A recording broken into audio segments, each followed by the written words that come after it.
যে 32টি বিমানবন্দর নিরাপত্তার খাতিরে বন্ধ রাখা হয়েছিল, অর্থাৎ সাধারণ যাত্রীরা যে বিমানে চলাচল করেন সেই বিমান চলাচল সম্পূর্ণ বন্ধ রাখা হয়েছিল নিরাপত্তার খাতিরে। সেই নিষেধাজ্ঞা ছিল 15ই মে অবধি, এবং আজকের দিনে দাঁড়িয়ে নোটাম ইস্যু করে জানিয়ে দেওয়া হয়েছে যে আজকে থেকেই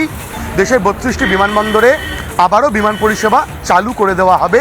অর্থাৎ সাধারণ যাত্রীরা যারা তারা জম্মু আসুন বা শ্রীনগর বা অমৃতসর বা অন্য কোনো বিমানবন্দর, 32টি বিমানবন্দর যেখানে বিমান পরিষেবা বন্ধ ছিল সেখানে তারা আবারও যাতায়াত করতে পারবেন পরিবর্তিত পরিস্থিতি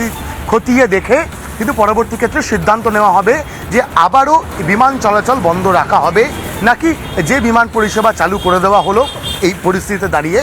সেই বিমান পরিষেবা চলতে থাকবে। কারণ দেখো, নিরাপত্তার খাতিরে বারবার করে কিন্তু ভারতের তরফ থেকে যেটা স্পষ্ট বার্তা ছিল, কোনো একজন সাধারণ ভারতীয়রও যেন কোনো ক্ষতি না হয়, এবং সাধারণ যাত্রীদের নিরাপত্তার কথা মাথায় রেখেই দেশের 32টি বিমানবন্দরে নোটাম ইস্যু করা হয়েছিল যে কোনো ধরনের সিভিলিয়ান যে সমস্ত বিমান পরিষেবা সেই বিমান পরিষেবা চলবে না, বন্ধ রাখা হবে। 15ই মে অবধি বন্ধ রাখার সিদ্ধান্ত নেওয়া হয়েছিল, এবং এই পরিস্থিতিতে দাঁড়িয়ে